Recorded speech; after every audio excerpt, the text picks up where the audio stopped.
ଗଜପତିରୁ ପୋଷ୍ୟ ସନ୍ତାନ ଗ୍ରହଣ କଲେ କେରଳର ଏକ ଦମ୍ପତି। ଆଜି ଗଜପତି ଜିଲ୍ଲାର ପୋଷ୍ୟ ସନ୍ତାନ ଗ୍ରହଣ କେନ୍ଦ୍ରର 53ତମ ଶିଶୁଙ୍କ ଜିଲ୍ଲାପାଳ ଶ୍ରୀଯୁକ୍ତ ସ୍ମୃତିରଞ୍ଜନ ପ୍ରଧାନ ପୋଷ୍ୟ ସନ୍ତାନ ଭାବେ କୋଲମ କେରଳର ଏକ ଦମ୍ପତିଙ୍କୁ ହସ୍ତାନ୍ତର କରିଛନ୍ତି।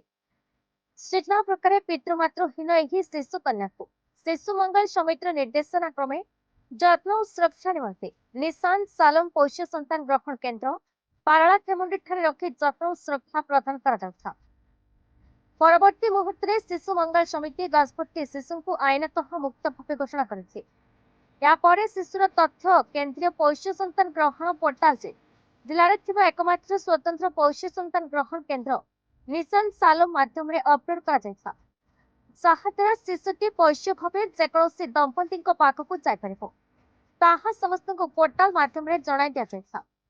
ପୋଷ୍ୟ ସନ୍ତାନ ଗ୍ରହଣ ନିମନ୍ତେ ପ୍ରାୟ 4 ବର୍ଷ ଧରି ଅନଲାଇନ ମାଧ୍ୟମରେ ଦରଖାସ୍ତ ଦେଇ ଅପେକ୍ଷା କରି ରହିଥିବା କେରଳର ଏକ ଦମ୍ପତିଙ୍କୁ କେନ୍ଦ୍ରୀୟ ପୋଷ୍ୟ ସନ୍ତାନ ସମ୍ବଳ କେନ୍ଦ୍ର ଅନୁମୋଦନ କରିଛି।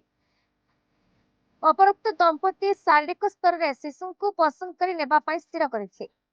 ତାପରେ ଆବଶ୍ୟକ ହେଉଥିବା ଦସ୍ତାବିଜ ସ୍ୱତନ୍ତ୍ର ପୋଷ୍ୟ ସନ୍ତାନ ଗ୍ରହଣ କେନ୍ଦ୍ର ଏବଂ ଜିଲ୍ଲା ଶିଶୁ ସୁରକ୍ଷା କାର୍ଯ୍ୟ ଗଜପତି ପ୍ରସ୍ତୁତ କରିଛି। ଅତିରିକ୍ତ ଜିଲ୍ଲାପାଳ ଏହାକୁ ଆଇନତଃ ଅନୁମୋଦନ କରିଛି। ସମସ୍ତ ଦସ୍ତାବିଜକୁ ଜିଲ୍ଲାପାଳ ଯାଞ୍ଚ କରିବା ପରେ ଆଜି ଶିଶୁଙ୍କ ଉକ୍ତ ଦମ୍ପତିଙ୍କୁ ହସ୍ତାନ୍ତର କରିଛି।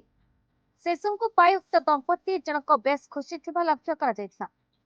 ହସ୍ତାନ୍ତର ସମୟରେ ଜିଲ୍ଲା ଶିଶୁ ସୁରକ୍ଷା ଅଧିକାରୀ ଶ୍ରୀଯୁକ୍ତ ଅରୁଣ କୁମାର ତ୍ରିପାଠୀ, ନିଶାନ ସାଲମ ପୋଷ୍ୟ ସନ୍ତାନ ଗ୍ରହଣ କେନ୍ଦ୍ରର ପରିଚାଳକ ପ୍ରତ୍ୟୁଷ କୁମାର ସୂର୍ଯ୍ୟ, ଜିଲ୍ଲା ଶିଶୁ ସୁରକ୍ଷା ୟୁନିଟ୍ ଓ ସ୍ୱତନ୍ତ୍ର ପୋଷ୍ୟ ସନ୍ତାନ ଗ୍ରହଣ କେନ୍ଦ୍ରର ସମସ୍ତ କର୍ମକର୍ତ୍ତା ଉପସ୍ଥିତ ରହି କାର୍ଯ୍ୟକ୍ରମରେ ସହଯୋଗ କରିଥିଲେ।